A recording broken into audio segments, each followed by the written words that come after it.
Let's talk to Charles Feldman, though, now. He's co-host at KNX News Radio in Los Angeles. It's the Democratic National Convention this week. Now, it should have been a place where, normally speaking, Democrats get together very happily and nominate the person they want to run for president. But I'm afraid this time around it's been done for them. Kamala Harris has been basically picked as the successor and the succession candidate to Joe Biden. Let's find out what's going on. Charles, a very good morning to you. Welcome. Good morning to you, Mike. So I'm hearing some interesting things from my friends over in the United States of America because Kamala Harris has obviously been anointed. There's going to be no challenge to that. Nobody now is going to try and, derail her at the Democratic National Convention. I'm being told that Joe Biden will be very, very low-key. He'll turn up and make a brief speech, a brief appearance for one day, and then he's going to disappear. And I'm also hearing rumours, I don't know whether you are, that he might actually resign the presidency to give her a shot at running against Donald Trump as the incumbent, because she would then become president. Well, let me take the second part of your question first. Is Joe Biden going to resign the presidency? Yes, there are these rumors, doubt that that will happen. He very reluctantly decided not to run for a second term. So the thought of a guy who, remember, for what, 30 some odd years tried to become president of the United States, that he's going to walk away from that when he's sort of at the very end, just a few more months left. I really doubt that. I think he's there until Inauguration Day, which is in January of 2025. What is he going to do, though, at the convention? It is kind of his swan song, right, even though he'll be president. It's his opportunity to, again, press his case that this election is about, in a way, democracy is about, clearly, Donald Trump. And in his view, he is going to, again, endorse his Vice President, Kamala Harris, and say that in order to win this battle, this existential battle, if you will, for democracy, that voters must entrust Kamala Harris. Yes, they must. But an awful lot of Democrats are still not that happy about the process being completely just kind of steamrolled out of the way, right? I mean, they may not be able to do much about it, but they might also not actually vote for her. Well, that's very true. The convention that is going to start later today in Chicago is a convention with many unhappy delegates. Yes, they are all putting on a happy face because it is a show, right? These conventions, they are political theater. But at the end of the day, it is also the case that many of the delegates who are there wanted Joe Biden to either continue or to have what we call an open convention and have a real contest to see if there was a more suitable candidate to take his place other than Kamala Harris. So while there will be a show of unity by the time this convention wraps up on Thursday, yes, it is also very much the case that many of the delegates are very unhappy.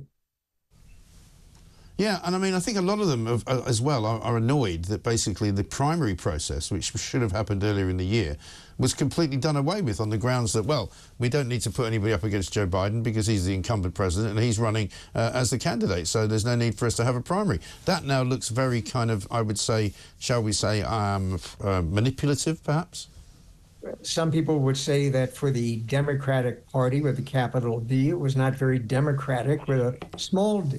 And the choice of Harris to take Joe Biden's place was done, as you know, very, very quickly. You know, it was only about a month ago when Joe Biden announced that he was not going to seek re-election.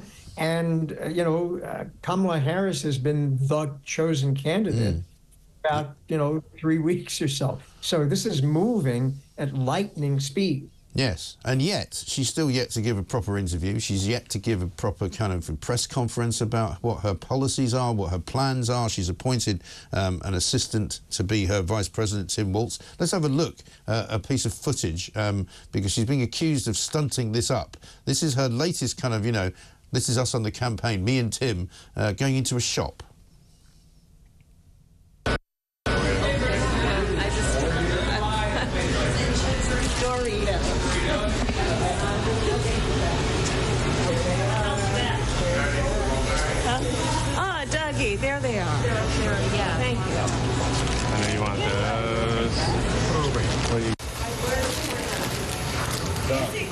some of their Isn't this chips. it?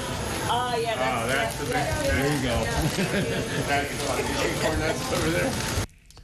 And that final bit was the bit that they put out as if, you know, they'd sort of just randomly wandered into a store and Tim had picked up some Doritos and handed them over to her. You know, I don't know what's the point of that? What is that supposed to be?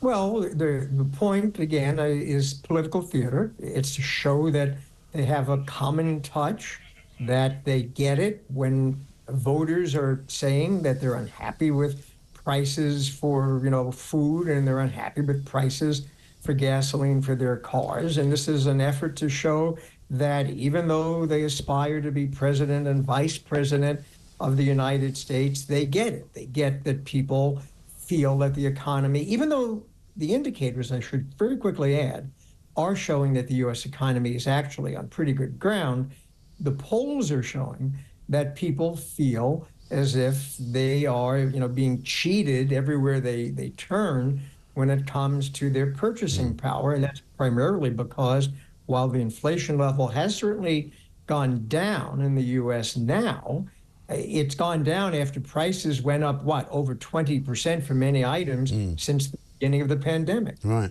And one other problem that's going to hound this particular convention by the looks of things is the pro-Palestine protest. We've already seen footage this morning of somebody invading the stage and grabbing a microphone off somebody. And what we're seeing here are massive amounts of people outside the convention centre, policed in quite a strong way. There's a lot of cops there. And obviously you would hope, presumably, that this doesn't turn into sort of running battles in the street. Well, you just put your finger on the very dividing element right now in the Democratic Party, and that is, oddly enough, what is going on in the Middle East and the U.S. policy vis-a-vis Israel and what is happening in Gaza. And the extreme left of the Democratic Party has been unhappy with Joe Biden's really 100% support for Israel. And because Harris is essentially running as an addendum to Joe Biden's policies, they are therefore unhappy with her. Yeah, unfortunately so. And Anthony Blinken's out there at the moment, I guess from Kamala Harris's point of view, hoping to get some kind of a ceasefire deal in place before November.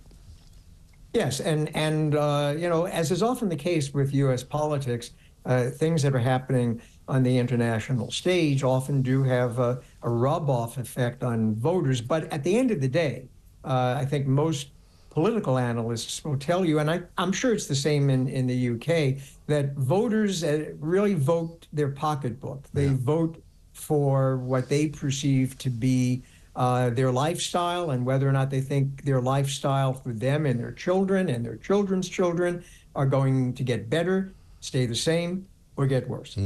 Exactly right. Charles, good to talk to you as ever. Thank you very much indeed. Charles Feldman, co-host at KNX News Radio.